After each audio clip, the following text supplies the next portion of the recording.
আসসালামু আলাইকুম। আজকে দেখাচ্ছি নবাবী সেমাই বা বাদশাহী সেমাই। আমরা এর জন্য ২ চামচ ঘি দিয়ে আমরা ১ প্লেট সেমাই খুব ভালো করে লাল, লাল করে আমরা ভেজে নেব। খুব সুন্দর করে ভাজা হয়ে গেলে আমরা এর মধ্যে আপনি চাইলেন ১ চামচ চিনি দিতে পারেন। দিয়ে এটা ভেজে আমরা নামিয়ে রাখবো যেন বেশি ভাজা না হয়ে যায়। এখন আমরা ০.৫ লিটার দুধ দিয়েছি। এর মধ্যে ১ চিমটি লবণ এবং স্বাদ মতো চিনি দিয়েছি। আর এটি টেস্ট বাড়ানোর জন্য আমরা একটু তেজপাতা বা এলাচ গুঁড়ো দিয়েছি ভালো ফ্লেভারের জন্য, এবং ২ চামচ কর্নফ্লাওয়ার গুলে দিয়ে দুধের মধ্যে দিয়ে দিয়েছি। তেজপাতাটা উঠিয়ে কর্নফ্লাওয়ার দিয়ে আমরা খুব ভালো করে নেড়ে চেড়ে নেব।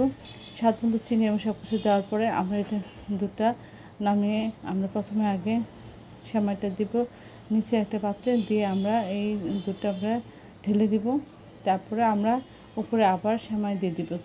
দিয়ে আমরা এখানে কাঠবাদাম, পেস্তা বাদাম এবং চিনাবাদাম সব বাদাম আমরা এখানে ছড়িয়ে দিব, এবং এখানে কিছু কিশমিশ দিয়ে আমরা এটা ডেকোরেশন করে নেব।